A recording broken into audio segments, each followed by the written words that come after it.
नमस्कार दोस्तों, कैसे हैं आप सभी। मैं उम्मीद करता हूं कि आप सभी मस्त होंगे और अपने लाइफ में कुछ अच्छा कर रहे होंगे। दोस्तों, आज का जो वीडियो है, इससे पहले मैंने एक वीडियो 5 का पंच जो सीरीज़ है उसका पहले वीडियो डाला था और उसे काफ़ी लोगों ने पसंद किया। उसी तर्ज पर आज मैं दूसरा वीडियो डालूंगा दोस्तों, और मैं गारंटी तौर पे कह सकता हूं कि अगर इस तरीके से तैयारी चलती रही तो हम लोग जल्द ही अपने अपने मंजिल को पा जाएंगे। दोस्तों, अगर मैं बात करूं आज के प्रश्न का, तो आप देखिए मैंने लिखा है कि हिम तरंगिणी के रचनाकार कौन है। अब आपके पास मात्र 4 सेकेंड है इसके उत्तर को देने के लिए। आप देखिए, option A Makhanlal Chaturvedi, option B Vasudev Sharan Agrawal, option C Narendra Dev, option D Rahul Sankrityayan. तो दोस्तों, इसमें से जो आपका सही उत्तर है और वो है माखनलाल चतुर्वेदी। क्या उत्तर है दोस्तों? माखनलाल चतुर्वेदी। इसको याद कैसे करेंगे आप समझिए। ये जो हीम है, हीम का मतलब होता है बर्फ, ठीक है ना। और माखन यानी कि यह भी व्हाइट कलर का होता है, सफेद कलर का होता है ना। तो आप देखिए कि माखन जैसा होता है वैसा ही हीम होता है। तो माखनलाल चतुर्वेदी हिम तरंगिणी, माखनलाल चतुर्वेदी हिम तरंगिणी दोस्तों।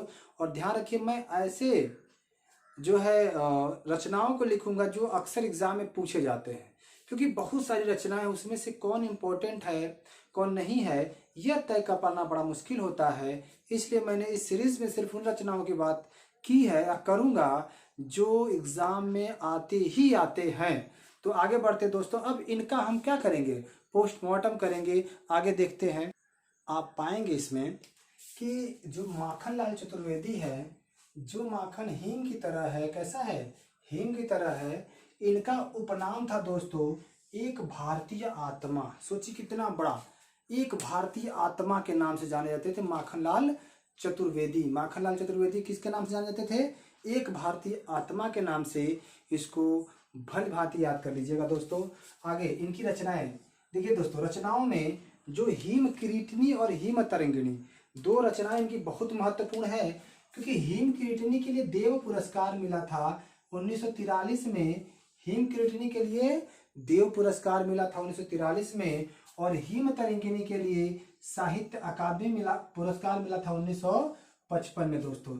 अब देखिए, दोनों हिम हिम है, और हिम हिम माखन जैसा, हिम कैसा, माखन जैसा। चाहे वो हिम में कंक्रीट यानी किरीटनी हो, और चाहे हिम में तरंग हो, हिम तरंगिणी हो। अब देखिए, किरीटनी 43 में और आपका हिम तरंगिणी 55 में साहित्य अकादमी पुरस्कार मिला था, और 43 में देव पुरस्कार मिला था 1943 में। वैसे दो रचनाएं और बड़ा इंपॉर्टेंट है, एक समर्पण और एक अमीर इरादे और गरीब इरादे। कई बार पूछा गया है दोस्तों, अमीर इरादे और गरीब इरादे, यह भी इंपॉर्टेंट कविता इनकी है, रचनाएं हैं। और कविता में दोस्तों सब जानते हैं पुष्प की अभिलाषा, पुष्प की अभिलाषा। हम लोग बचपन में पढ़े हुए हैं पुष्प की अभिलाषा। ये है माखनलाल चतुर्वेदी की कविता दोस्तों, मोस्ट इंपॉर्टेंट, याद रखिएगा। अब आते हैं दोस्तों वासुदेव शरण अग्रवाल, वासुदेव शरण अग्रवाल के पास। अच्छा देखिए, माखनलाल चतुर्वेदी एमपी में जन्मे थे और 1889 में जन्मे थे और 1968 में चल बसे थे। 1889 में जन्मे थे, 1968 में चल बसे थे। यानी 85 में कांग्रेस का जन्म होता है और उसके 4 साल बाद ये जन्म लेते हैं। कांग्रेस, भारतीय राष्ट्रीय कांग्रेस के 4 साल बाद जन्म लेते हैं कौन? माखनलाल। और ये जो है 1968 में चल बसते हैं। अब हम लोग बात करें वासुदेव शरण अग्रवाल की, तो इनका जन्म 1904 में होता है और 1967 में चल बसते हैं। 1904 यानी कि ये बड़े भाई थे किसके? महादेवी वर्मा, क्योंकि 3 साल बड़े थे किससे? महादेवी वर्मा। और महादेवी वर्मा का याद है ना, 1907 में वो जन्मी थी और ये 1904 में। इनका मुख्य रचना में पृथ्वीपुत्र, कल्पवृक्ष, कल्पलता और कला और संस्कृति। ध्यान रखिएगा दोस्तों, किसका? वासुदेव शरण अग्रवाल। पृथ्वीपुत्र, कल्पवृक्ष, कल्पलता, कला और संस्कृति। बात करें नरेंद्र देव की, तो दोस्तों इनकी खास कोई रचनाएं नहीं मिलती हैं। इनका जन्म भी 1889 में हुआ था और 1956 में ये मर जाते हैं। देखिए भाई, माखनलाल चतुर्वेदी के साथ ही जन्मे थे नरेंद्र देव, माखनलाल चतुर्वेदी के साथ ही जन्मे थे नरेंद्र देव। और देखिए इनकी पत्रिकाएं कुछ याद रखिएगा, विद्यापति, समाज, ज्ञानवाणी, सॉरी जनवाणी, संघर्ष और समाज। विद्यापति, समाज, जनवाणी, संघर्ष और समाज, इनकी पत्रिकाओं का इन्होंने वो किया था। अब आइए राहुल सांकृत्यायन पे। राहुल सांकृत्यायन 1893 में यूपी के आजमगढ़ में इनका जन्म हुआ था। कब? 1893 में। और 1963 में दोस्तों चल बसे थे। लगभग 70 वर्ष इनकी आयु चली। 70 साल इन्होंने अपने जीवन को घूमते घूमते बिता दिया, यात्रा करते करते बिता दिया। और यात्रा में इन्होंने लगभग 30 भाषाओं का ज्ञान अर्जित कर लिया। लगभग 30 भाषाओं का ज्ञान अर्जित कर लिया दोस्तों। आप इसमें पाएंगे कि इनके अन्य नाम पूछे गए दोस्तों, पंडित जी के नाम। केदारनाथ पांडे, क्या नाम था इनका? केदारनाथ पांडे। और दामोदर स्वामी, क्या नाम था? दामोदर स्वामी या केदारनाथ पांडे। याद रखिए, राहुल सांकृत्यायन की बात करते हैं। अभी केदारनाथ तक घूम के आ गए थे, है ना, तो ध्यान रखिएगा। आगे बढ़ते हैं दोस्तों। और हमारे यहाँ दामोदर नदी है, वो भी यात्रा करती है। देखिए इनकी रचनाएं ना घूमने के चक्कर में यात्रा में चली गई। जैसे वोल्गा से निकले, गंगा तक पहुंचे भाई। घुमक्कड़ शास्त्र, देखो घूम ही रहे हैं। मेरी तिब्बत यात्रा, यात्रा करने चले गए तिब्बत। किन्नर देश में, तो भाई यात्रा करके ही किन्नर देश में पहुंचे होंगे ना 1948 में। दिमागी गुलामी, उन्होंने कहा कि दिमाग से ये निकाल दीजिए कि हमें घूमना नहीं चाहिए, हमें डेली घूमना चाहिए, हमें पहुंचना चाहिए कहीं ना कहीं। उसके बाद देखिए मेरी जीवन यात्रा, मेरी जीवन यात्रा भी इन्होंने यात्रा के बदौलत कर दिया। सिंह सेनापति भी इनकी एक रचना है। और मध्य एशिया का इतिहास दोस्तों, इसको याद रखना है। मध्य एशिया का इतिहास, मेरी जीवन यात्रा, मेरी तिब्बत यात्रा, वोल्गा से गंगा तक, घुमक्कड़ शास्त्र, किन्नर देश में, दिमागी गुलामी। तो ये तो तीनों चारों याद रहेंगे। लेकिन गुलामी जो है, दिमागी गुलामी जो है, ये याद करना है। तो क्या लग रहा है कि अगर हम इस तरीके से पढ़ें तो न याद हो जाए? दोस्तों आप समझ लीजिए कि यह एक ऐसा रामबाण है जिसके माध्यम से आप किसी भी एग्जाम में हिंदी के प्रश्न पत्र में बेहतर करके आएंगे। इसका स्क्रीनशॉट ले लीजिए दोस्तों, स्क्रीनशॉट ले लीजिए तो आगे बढ़ें। चलिए अब देखिए, ये इसी तरीके से आप लोग भी नोट करेंगे, ठीक है ना। आगे बढ़ते हैं दोस्तों। दूसरा महत्वपूर्ण क्वेश्चन देखिए आप। प्रश्न है आपका, पद्मावत संजीवनी व्याख्या के रचनाकार कौन है? पद्मावत संजीवनी व्याख्या के रचनाकार कौन है?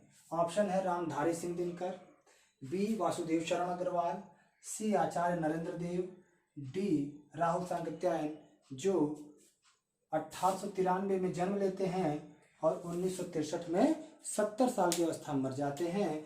आइए देखते हैं दोस्तों, तो इसका सही उत्तर क्या होगा? कमेंट बॉक्स में जल्दी से लिख के भेजिए। क्या होगा? बिल्कुल सही, वासुदेव शरण अग्रवाल। दोस्तों वासुदेव शरण अग्रवाल ने एक टीका लिखा था, पद्मावत संजीवनी व्याख्या। यह एक प्रकार का क्या था दोस्तों? टीका था। और इनको 1956 में पुरस्कार भी मिला था दोस्तों। 1956 में इनको पुरस्कार मिला था। अब हम लोग बात करते हैं दोस्तों इन चारों का ऑपरेशन करते हैं अभी तुरंत। आगे बढ़िए। जब इनकी बात करते हैं हम, तो आप देखते हैं कि रामधारी सिंह दिनकर सबसे पहले ऑप्शन में दिख रहे हैं आपको।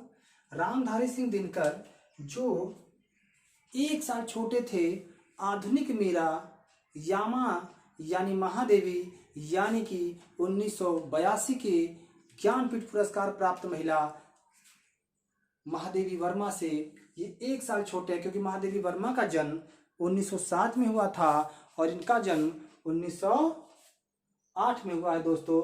ध्यान रखिए, 1974 तक ये जीवित रहते हैं।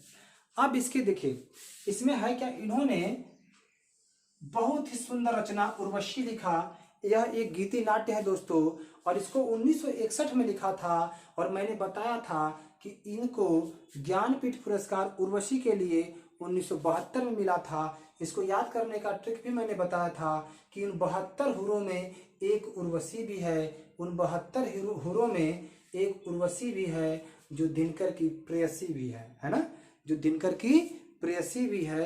तो रामधारी सिंह दिनकर को उर्वशी के लिए 1972 में ज्ञानपीठ पुरस्कार मिला था। फिर इनकी कुछ महत्वपूर्ण रचना जैसे रेणुका, हुंकार, कुरुक्षेत्र, रसवंती, रश्मिरथी, ये जबरदस्त इनकी रचनाएं हैं दोस्तों। मैंने कहा ना कि मैं उन्हीं रचनाओं का जिक्र करूंगा, उन्हीं रचनाओं की बात करूंगा जो आपके एग्जाम में आते हैं और आएंगे, ठीक है। उसके बाद दोस्तों आप देखेंगे कि इस तरीके से इनकी कुछ महत्वपूर्ण रचनाएं होंगी। दूसरे हमारे जो लेखक हैं वासुदेव शरण अग्रवाल, जिन्होंने लिखा है पद्मावत संजीवनी व्याख्या, और इनका जन्म 1904 में हुआ था दोस्तों, जो कि महादेवी वर्मा से 3 साल छोटे थे, 3 साल बड़े थे, और 1967 में ये चल बसते हैं। इनके ऐतिहासिक निबंध में ये पूछता है कि महापुरुष श्री कृष्ण, महर्षि वाल्मीकि और मनु, इनके बारे में इन्होंने लिखा है। महापुरुष श्री कृष्ण, महर्षि वाल्मीकि और मनु के बारे में। बाकी पिछले क्वेश्चन में हमने बताया था कि पृथ्वी पुत्र, कल्प वृक्ष, भारत की एकता, मातृभूमि, कल्पलता, कला व संस्कृति को लिखने वाले हैं आपके वासुदेव शरण अग्रवाल। तो पृथ्वी के शरण में हमेशा कल्प वृक्ष, कल्पलताएं पैदा होती है दोस्तों, और पृथ्वी के शरण में ही कला व संस्कृति फलती फूलती है। पृथ्वी को ही हम मातृभाषा कहते हैं, और हम पृथ्वी पर जहाँ रहते हैं वो भारत ही है, और भारत की एकता की बात करते हैं वासुदेव शरण अग्रवाल। देखिए दोस्तों, पृथ्वी से बात शुरू हुई, पृथ्वी के पुत्र वासुदेव शरण अग्रवाल, वो कहते हैं कि भारत की एकता बनी रहनी चाहिए, और इसी पृथ्वी पर कल्प वृक्ष और कल्पलताएं फलती फूलती हैं, और इसी पृथ्वी को हम मातृभाषा भी कहते हैं। इसलिए वासुदेव शरण अग्रवाल को याद रखिएगा दोस्तों, क्योंकि वासुदेव शरण अग्रवाल पृथ्वी पुत्र हैं, और पृथ्वी पुत्र होगा तो पृथ्वी पर ही कल्पलता, कल्प वृक्ष पैदा होंगे, पृथ्वी पर ही भारत माता होंगी, जिसमें हम रहते हैं, उनकी एकता की बात करते हैं। आचार्य नरेंद्र देव दोस्तों, अब इनकी रचनाएं नहीं, कुछ पत्रिकाएं 2-3 हमने लिखवाई थी इससे पहले। समाज पत्रिका है, संघर्ष पत्रिका है, समाज और संघर्ष पत्रिका है, ये पत्रिका है। बात आती है राहुल सांकृत्यायन, जाने माने और दिग्गज लेखक, कवि, रचनाकार, जिनका पुराना नाम केदारनाथ पांडे और दामोदर स्वामी था। जिनका पुराना नाम केदारनाथ पांडे और दामोदर स्वामी था। ये 30 भाषाओं के ज्ञाता थे दोस्तों। ये अपने जीवन में 30 भाषा जानते थे, 30 भाषाओं के ज्ञाता, जो वोल्गा से गंगा तक, घुमक्कड़ शास्त्र, मेरी तिब्बत यात्रा, मेरी जीवन यात्रा, किन्नर देश में, दिमागी बुखार, सेनापति, सिंह सेनापति, एक और रचना इनकी सिंह सेनापति।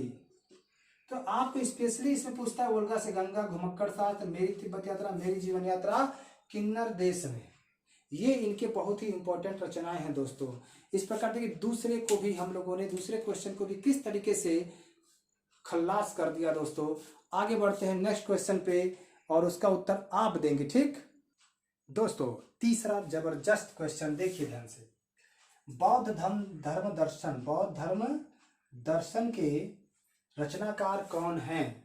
ऑप्शन है रामधारी सिंह दिनकर, वासुदेव शरण अग्रवाल, आचार्य नरेंद्र देव, राहुल सांकृत्यायन। चलिए जल्दी से बताइए तो इसके कौन हैं।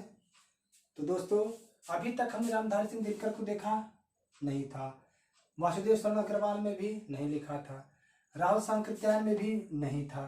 तो बचे आचार्य नरेंद्र देव, इन्होंने लिखा है बौद्ध धर्म दर्शन। कौन लिखा है? बौद्ध धर्म दर्शन। तो दोस्तों आप समझ गए होंगे कि अब आपको चीजें याद होने लगी हैं। अब जैसे हम लोग बात कर रहे हैं कि हमने जो है रामधारी सिंह दिनकर, वासुदेव शरण अग्रवाल, आचार्य नरेंद्र देव, राहुल सांकृत्यायन, चारों के बारे में हमें समझना है, जिसमें से आचार्य नरेंद्र देव ने बौद्ध धर्म दर्शन के बारे में लिखा है। इसको नोट करिएगा दोस्तों, आचार्य नरेंद्र देव, ठीक है ना। आगे बढ़िए, इसमें हम सबके बारे में कहेंगे दोस्तों। जैसा कि अभी रामधारी सिंह दिनकर आपको दिख रहे हैं आपके व्हाइट बोर्ड पे, जिनका जन्म, या कह सकते हैं वो छोटे भाई थे, 1 साल छोटे थे महादेवी वर्मा जी से, और उनका जन्म 1908 में हुआ था, मृत्यु 1974 में।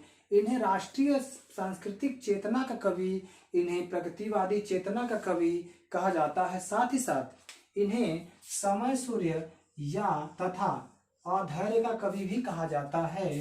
समय सूर्य तथा अधैर्य का कवि, दोस्तों ध्यान रखिए, समय सूर्य तथा अधैर्य का कवि भी कहा जाता है। किसको? रामधारी अधैर्य, रामधारी अधैर्य। इन्हीं की रचना उर्वशी को, जिसको उन्होंने 1961 में लिखा था, को ज्ञानपीठ पुरस्कार 1972 में मिला था दोस्तों, जो गीति नाट्य है। और मैंने याद भी करवाया था, उर्वशी दिनकर थी प्रियसी, जो 72 हुरों में से एक थी। ध्यान रखिएगा दोस्तों। प्रमुख रचनाएं रेणुका, हुंकार, रसवंती। रेणुका 1935, हुंकार 1939, रसवंती 1940, कुरुक्षेत्र 1946, सामधेनु 1947, रश्मिरथी 1952, धूप और धुआं 1951, नील कुसुम 1954, परशुराम की प्रतीक्षा 1963 और 1964 में आत्मा की आंखें हैं दोस्तों। ध्यान रखिएगा। अच्छा देखिए, परशुराम की प्रतीक्षा 1963 के लिए आपको पता है कि जो पहले धनुष हुआ करते थे वो इसी प्रकार के हुआ करते थे और उसपे तीर वो लगा रहता था, रस्सी ना। इसी परशुराम ने जब धनुष तोड़े थे श्री राम जी, तो अपनी प्रतिज्ञा तोड़ करके नीचे उतर आए थे। यही है परशुराम की प्रतीक्षा।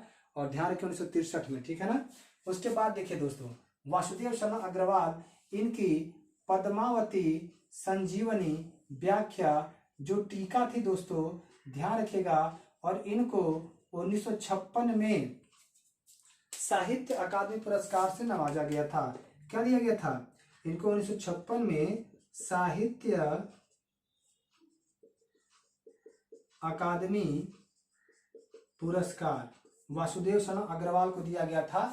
और आप जानते हैं, मैंने बताया भी था कि वासुदेव शरण की बात करें तो इन्होंने पृथ्वीपुत्र, कल्पवृक्ष, कल्पलता, पृथ्वीपुत्र, कल्पवृक्ष, कल्पलता, भारत की एकता, संस्कृति एवं कला जैसे रचनाएं किया है दोस्तों उन्होंने।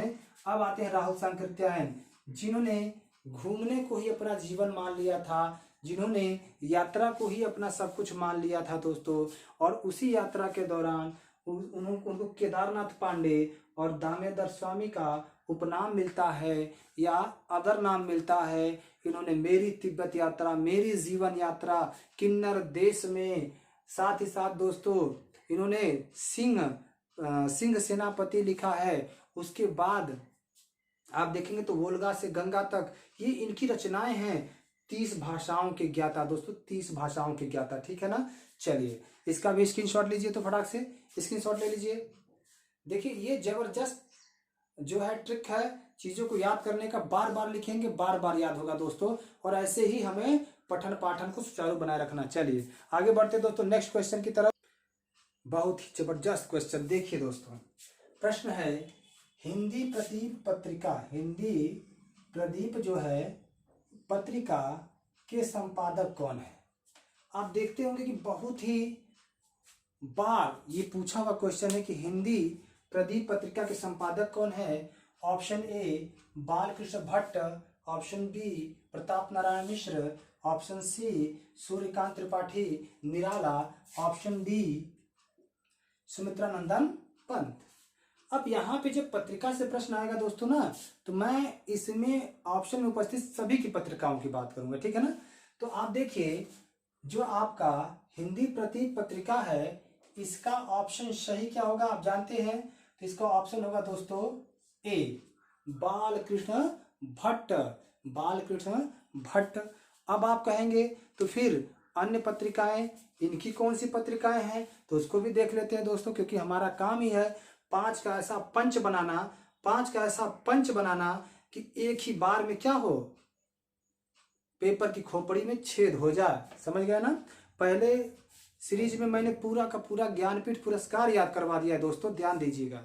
और इसमें पत्रिकाएं शुरू हो गई हैं, ये भी खत्म हो जाएंगी। तो दोस्तों आप देखेंगे हिंदी प्रदीप के बाद अगर कोई इंपॉर्टेंट पत्रिका है तो वो ब्राह्मण है दोस्तों, ब्राह्मण। ब्राह्मण अभी जो बिहार में जो आपका 11 और 12 के लिए जो एग्जाम था, उसमें दोस्तों पूछा था कि ब्राह्मण पत्रिका कहाँ से संपादित होती है दोस्तों। और देखिए इस क्लास में उसका उत्तर मिल गया। कानपुर से ब्राह्मण पत्रिका क्या होती है, संपादित होती है, जो 1883 में शुरू हुई थी और यह एक प्रकार की मासिक पत्रिका है दोस्तों कानपुर से। और हिंदी प्रदीप पत्रिका 1877 प्रयागराज से मासिक पत्रिका के तौर पे ये भी क्या होती है, प्रकाशित होती है 1877 से। ब्राह्मण प्रताप नारायण मिश्र का था, प्रताप नारायण मिश्र का ब्राह्मण था जो कानपुर से 1883 में मासिक पत्रिका थी दोस्तों, ध्यान रखिएगा। ब्राह्मण प्रताप नारायण मिश्र। अच्छा देखिए, इसको ऐसे समझिएगा याद करने के लिए, इसमें ब्राह्मण में ब और र है ना, इसमें प्र है, प और र है, ब और र ब्राह्मण, प और र प्रताप, ब और र ब्राह्मण, प और र प्रताप। ध्यान रखिएगा, समझिएगा दोस्तों। प्रताप और ब्राह्मण को याद करने का सबसे आसान और सटीक तरीका है क्या, प्र ब्र प्र। और ऐसे बालकृष्ण भट्ट प्रदीप, जो पत्रिका हिंदी प्रदीप है, ये बालकृष्ण भट्ट पढ़ते हैं, ठीक है ना। हिंदी बाल पोथी पढ़ते थे ना हम लोग, बाल पोथी, हिंदी बाल पोथी, तो ये हिंदी प्रदीप बाल पोथी जैसा है जो बालकृष्ण भट्ट ने किया था। अब आइए, सूर्यकांत त्रिपाठी निराला, ये है मतवाला। सूर्यकांत त्रिपाठी निराला, ये है मतवाला, समझिएगा। मतवाला सूर्यकांत त्रिपाठी निराला, मतवाला सूर्यकांत त्रिपाठी निराला कई बार पूछा गया है दोस्तों। और सुधा दुलारीलाल भार्गव 1922 में इसको लखनऊ से लॉन्च किए थे। कुछ समय के लिए सूर्यकांत त्रिपाठी निराला ने भी इसको देखा था, ठीक है ना। आगे बढ़ते हैं। सुमित्रा नंदन पंत, इनका है रूपाब। सुमित्रा नंदन पंत, सुकुमार कवि सुमित्रा नंदन पंत, रूपाब। ध्यान रखिएगा, सुकुमार कवि सुमित्रा नंदन पंत की कौन सी रचना है, रूपाब है। कौन सी रचना है, रूपाब। सुमित्रा नंदन पंत रूपाब, सुमित्रा नंदन पंत रूपाब दोस्तों। 1938 में यह भी एक प्रकार की मासिक पत्रिका है दोस्तों। ब्राह्मण प्रताप, ब्राह्मण प्रताप, बाल पोथी हिंदी प्रदीप, बालकृष्ण भट्ट हिंदी प्रदीप, बालकृष्ण भट्ट, याद रखिएगा। सूर्यकांत त्रिपाठी निराला मतवाला दोस्तों। आगे बढ़ते हैं, नेक्स्ट क्वेश्चन। ब्राह्मण और हिंदी प्रदीप के बाद तीसरी जो सबसे इंपॉर्टेंट पत्रिका है उसका नाम है दोस्तों, ध्यान रखिए, सरस्वती। ये पूछा है कि सरस्वती पत्रिका के संपादक कौन है, सरस्वती पत्रिका के संपादक कौन है दोस्तों, ध्यान रखना है इसको। सरस्वती पत्रिका के संपादक की बात हो रही है, तो सरस्वती पत्रिका के संपादक की अगर हम लोग बात करें, ऑप्शन है प्रेमचंद्र, महावीर प्रसाद द्विवेदी, रामचंद्र शुक्ल और भारतेंदु हरिश्चंद्र। तो ध्यान रखिए दोस्तों, इसका सही उत्तर होगा महावीर प्रसाद द्विवेदी। महावीर प्रसाद द्विवेदी दोस्तों, हजारी प्रसाद द्विवेदी नहीं, महावीर प्रसाद द्विवेदी, इन्होंने सरस्वती पत्रिका की बात करी थी। और जानते हैं, इन्हीं महावीर प्रसाद द्विवेदी के नाम पर द्विवेदी युग पड़ा था, द्विवेदी युग पड़ा था दोस्तों। 1900, ये तो छायावत था, 1850 से 1900 तक, ठीक है ना, ये द्विवेदी युग। क्यों? क्योंकि जिसके जुबान पे, जिस पे सरस्वती का आशीर्वाद हो, उसके नाम पे तो युग पढ़ ही सकता है। महावीर है वो जिसपे सरस्वती का आशीर्वाद हो। याद करने का तरीका है दोस्तों, याद कर लीजिएगा। उसके बाद देखिए, ये जो सरस्वती पत्रिका है महावीर प्रसाद द्विवेदी। अब आपके प्रश्न उठ रहे होंगे, क्या रामचंद्र शुक्ल ने भी कोई पत्रिका लॉन्च की थी, क्या प्रेमचंद्र ने किया था, या क्या भारतेंदु हरिश्चंद्र ने? तो इसके पर भी हम लोग बात कर लेते हैं अभी तुरंत दोस्तों।